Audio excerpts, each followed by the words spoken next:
Welcome back to Casino Guitars. It's been a little while since we've done sort of a lesson, so we thought we'd throw one out there today.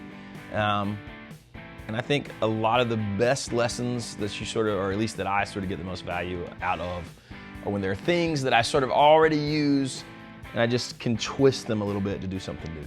So that's what we're going to talk about today. We're going to talk about the flat 7. You can call it the Mixolydian mode. You can call it whatever you want to call it. I know there's been all this debate online about whether you should think in modes or not. Doesn't matter.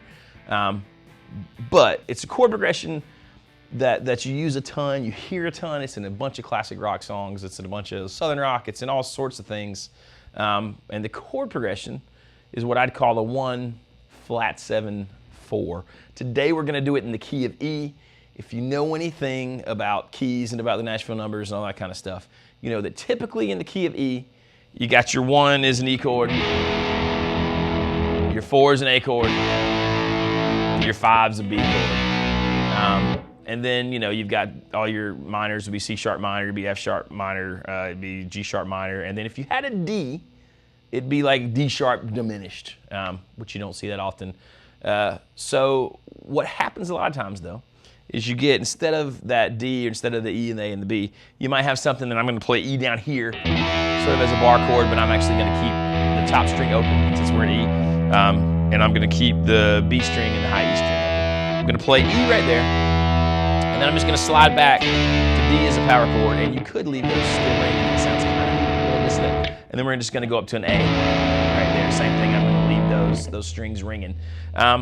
That's the one you're probably more familiar with. And you hear that chord progression and stuff like Can't You See, or like Sweet Home Alabama, it would be, you know, D, C, and G. We're just doing it in the key of E. And again, that's 1 flat 7 4. So if we were to play that D doesn't really belong to the key of E, it's the flat 7. So when you're playing your pentatonic scale, and I'm going to be thinking out of shape 1, we'll focus on that today, which would be like 9, 12, 9, 11, 9, 11, 9, 11, 9, 12, 9, 12.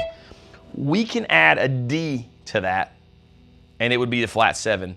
And you guys probably know this part. In my brain, this is the part you're probably familiar with. The places I'm going to add that D for the most part, on the D string, when I go to the 11th fret, I'm either going to slide over 1 fret to the 12, that's going to be a D, or I'm going to bend that up a half step. And then on my high E string, I'm going to play, instead of playing like if I was normally playing not pentatonic, like diatonic scales, I'd be going 9, 11, 12. To make that flat 7 a D instead of a D sharp, I'm going 9, 10, 12. So if I played that, and we're not even really into the part that I want to show you guys yet. This is just this is the normal typical thing. If I looped that, here's sort of what it would sound like.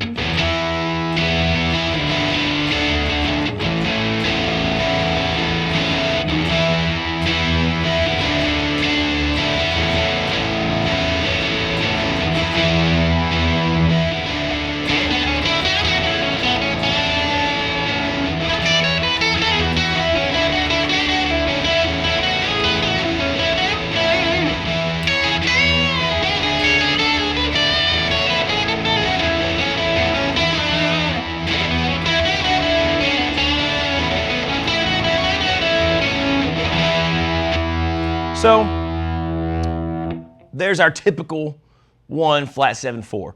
And that's cool, but it's got a very particular sound, right? Like you think about it sounding like Southern rock or almost like a country twangy vibe. But that scale is so cool with the flat 7, there's other ways we can use it and we can make it look or sound a little more exotic, and that's what I want to focus on today.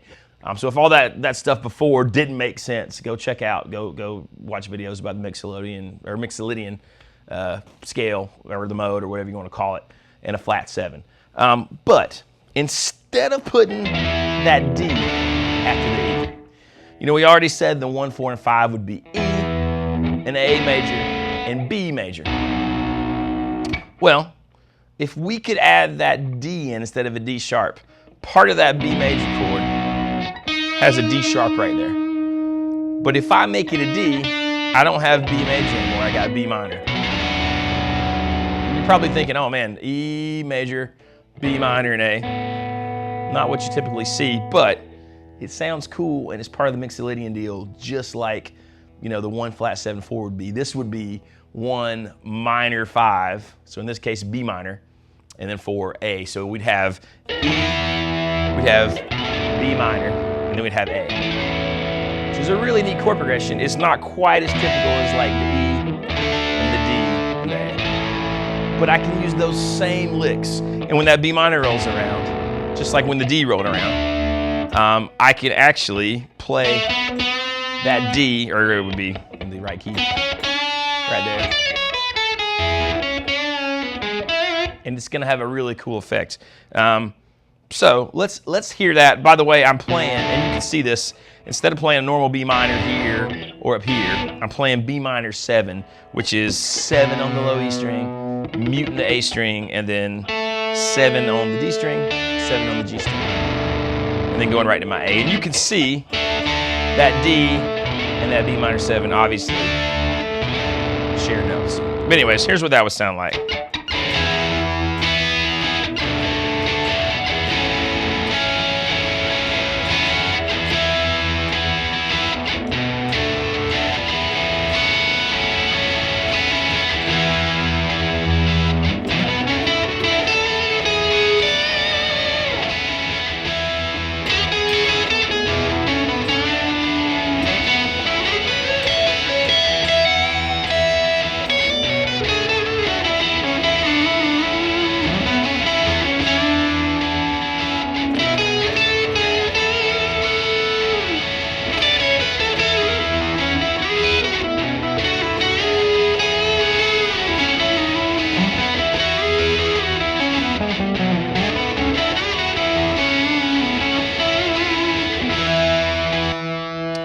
So just a different sound, and all I had to do was change one chord around. So play around with that. You can do it in any key. You could do it in D. You could do D, and then instead of doing the C there, you could do A minor to G. And the thing you gotta think about, an easy hack, if you know about relative majors and minors, anything where you would play the 1, the flat 4, or the flat 7 rather, and then the 4. That flat 7, you just use its relative minor. That'll be the minor 5 every time. So, and if you don't know about relative majors and minors, use Google, because we're trying not to go that long. But, so like E, there's my D is the flat 7. The relative minor of D is B minor. So I can substitute it in there and play A. If I was doing it in the key of G, I did G, F, C. That'd be my normal 1, flat 7, 4. I could turn it into G, D minor, and then C. And I could do all the same things.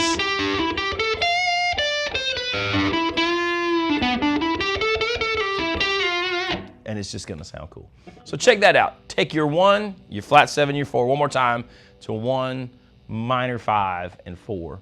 Throw that flat 7 into the pentatonic scale, and it'll be a little more exotic sounding, a little more sort of haunting, and just something that your ear's not used to hearing, that you can experiment with. So let us know if you dug that. If you want to see more little teaching videos and tips like this, let us know in the comments, and we'll do some more. If you have suggestions on things you want videos like this about, put those in the comments as well. Don't forget the road to 100,000. So make sure you're subscribed, make sure you're commenting, because it puts you in the running to win our giveaways. 2 Mustang Micros this time around. And we talk about those things and give them out on the live stream on Wednesday mornings, 10 a.m. Eastern time. So thanks for watching, and we appreciate you guys. We'll see you next time. Goodbye.